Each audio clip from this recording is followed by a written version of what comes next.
Hello friends, welcome to மாங்கனி சமையல். இன்றைக்கி நம்ம மாங்கனி சமையலில் ரொம்பவே ஈஸியாக செய்யக்கூடிய ஒரு டீ டைம் ஸ்நாக்ஸ் வெங்காய வடை எப்படி பண்ணுறதுன்னு பார்க்கலாம். இது வீட்டில் இருக்கக்கூடிய பேசிக் பொருட்களை மட்டும் வச்ச ஒரு 10-15 நிமிஷத்தில் டக்குன்னு செஞ்சு முடிச்சிடலாம். டேஸ்ட்டும் ரொம்பவே அட்டகாசமாக இருக்கும். குட்டீஸ்லேருந்து பெரியவங்க வரைக்கும் எல்லோரும் விரும்பி சாப்பிடுவாங்க. சரி வாங்க, இப்போ இந்த வெங்காய வடை எப்படி பண்ணுறதுன்னு பார்க்கலாம். இந்த ஸ்நாக்ஸ் பண்ணுறதுக்கு ஃபஸ்ட்டு ஒரு மிக்சிங் பவுலில் பெரிய சைஸில் ஒரு பெரிய வெங்காயம் நல்லா மெலிசாக நீளமாக கட் பண்ணி வச்சுருக்கேன். அதை உள்ள சேர்த்துடலாம். கூடவே பெரிய சைஸில் ஒரு உருளைக்கிழங்கு தோலெல்லாம் நீக்கிட்டு நல்லா சின்ன சின்னதாக துருவி வச்சுருக்கேன், அதையும் சேர்த்துக்கலாம். நான் பெரிய சைஸில் ஒரு உருளைக்கிழங்கும் அதே சைஸில் ஒரு பெரிய வெங்காயமும் எடுத்துருக்கேன். சின்னதாக இருந்துச்சுன்னா 2 அளவுக்கு சேர்த்துக்கோங்க. இது கூட 1/4 இன்ச் அளவுக்கு இஞ்சியை நல்லா குட்டி குட்டியாக கட் பண்ணி வச்சுருக்கேன், அதை உள்ள சேர்த்துடலாம். கூடவே பொடியாக கட் பண்ண 2 பச்சை மிளகாய், அப்புறம் பொடியாக கட் பண்ண கொஞ்சம் கருவேப்பிலை, பொடியாக கட் பண்ண கொஞ்சம் மல்லி இலை. இந்த ரெசிபிக்கு கருவேப்பிலை மல்லி எந்த அளவுக்கு சேர்க்கிறோமோ அந்த அளவுக்கு டேஸ்ட் ரொம்பவே சூப்பராக இருக்கும். அப்புறம் 1 டீஸ்பூன் சீரகம், காரத்துக்கு 1 டீஸ்பூன் மிளகாய்த்தூள். ஏற்கனவே நம்ம 2 பச்சை மிளகாய் பொடியாக கட் பண்ணி சேர்த்துருக்கோம். இப்போ மிளகாய்த்தூள் உங்கள் காரத்துக்கு தகுந்த அளவுக்கு சேர்த்துக்கோங்க. அப்புறம் இது கூட 1 டீஸ்பூன் அளவுக்கு எண்ணெய், அப்புறம் 1/2 கப் அளவுக்கு அரிசி மாவு. 1/2 கப் அரிசி மாவு நமக்கு 125 கிராம் அளவு இருக்கு.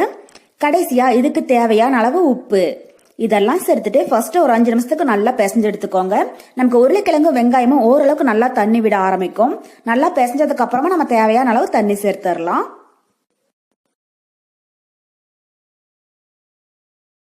பாருங்க, இப்ப உருளைக்கிழங்கு வெங்காயமும் ஓரளவுக்கு நல்லா தண்ணி விட்டு மாவோட நல்லா சேர்ந்து வர ஆரம்பிச்சிடுச்சு. இப்ப இது கூட கொஞ்சம் கொஞ்சமா தண்ணி தெளிச்சு விட்டு பிசைஞ்சுக்கலாம்.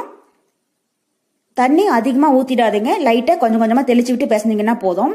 மாவு நமக்கு போண்டா மாவை விட கொஞ்சம் திக்கா இருக்கணும். அதுக்கு தகுந்த மாதிரி தண்ணி சேர்த்து பிசைஞ்சுக்கோங்க.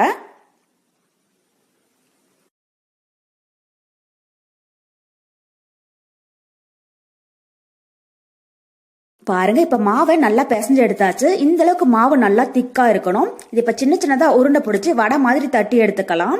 உருண்டை பிடிக்கிற போது இது மாதிரி நல்லா அழுத்தம் கொடுத்து உருட்டி எடுத்துக்கோங்க. அப்பதான் நம்ம எண்ணெயில போட்டு பொரிக்கிற போது வெங்காயமும் உருளைக்கிழங்கு பிரிஞ்சு போகாம இருக்கும். இப்ப இதை உள்ளங்கையில வச்சு நல்லா தட்டி எடுத்துக்கலாம். ரொம்பவே மொத்தமாவும் இருக்கக்கூடாது, மெலிசாவும் இருக்கக்கூடாது, மீடியமா இருக்கிற மாதிரி பாத்துக்கோங்க. எல்லா மாவையுமே இதே மாதிரி சின்ன சின்ன வடைகளா தட்டி எடுத்துக்கோங்க. அடுத்தது இது எண்ணெயில போட்டு பொரிச்சிடலாம். அதுக்கு ஒரு கடாயில தேவையான அளவு எண்ணெய் சேர்த்து சூடுபடுத்திடுங்க. எண்ணெய் நல்லா சூடானதும் ஸ்டவ் மீடியம் ஹீட்ல வச்சுட்டு நம்ம தட்டி வச்சிருக்கிற வடைகளை உள்ள சேர்த்துடலாம். எண்ணெய் ரொம்ப சூடா இருக்கக்கூடாது, மீடியம் ஹீட்டா இருக்கிற மாதிரி பாத்துக்கோங்க. அப்பதான் வடைகள் உள்ள சேர்த்ததும் உள்ளேயும் மாவு நல்லா வெந்து வரும். ரொம்பவே சூடா இருந்துச்சுன்னா மேல சீக்கிரமா கலர் மாறிடும், உள்ள மாவு சரி வர வெந்து இருக்காது. உள்ள சேர்த்ததும் உடனே திருப்பி விட்டுறாதீங்க, ஒரு 2 நிமிஷம் இருக்கட்டும். ஒரு சைடு நல்லா பொரிஞ்சதுக்கு அப்புறமா அடுத்த சைடு திருப்பி விட்டுறலாம்.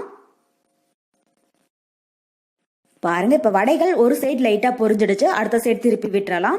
2 சைடும் நல்லா பொரிஞ்சு பபிள்ஸ் எல்லாம் ஒரு 90% அடங்கினதுக்கு அப்புறம் வெளியில எடுத்துடலாம். இது மாதிரி 2 சைடும் அப்பப்போ திருப்பி விட்டு பொரிச்சு எடுத்துக்கோங்க. ஸோ இந்த ஸ்நாக் பண்ணுறதுக்கு நமக்கு கரெக்டாக 10 நிமிஷம் போல தான் ஆகும். வீட்டில் இருக்கக்கூடிய குறைந்த பொருட்களை வச்சு ரொம்பவே ஈஸியாக செஞ்சு முடிச்சிடலாம். நம்ம ஈவினிங் டைமில் செஞ்சு கொடுத்தோம்னா குட்டீஸ்லேருந்து பெரியவங்க வரைக்கும் எல்லாரும் விரும்பி சாப்பிடுவாங்க. இது கூட தேங்காய் சட்னி இல்லைன்னா தக்காளி சாஸ் தொட்டு சாப்பிடும்போது டேஸ்ட் இன்னும் ரொம்பவே சூப்பராக இருக்கும்.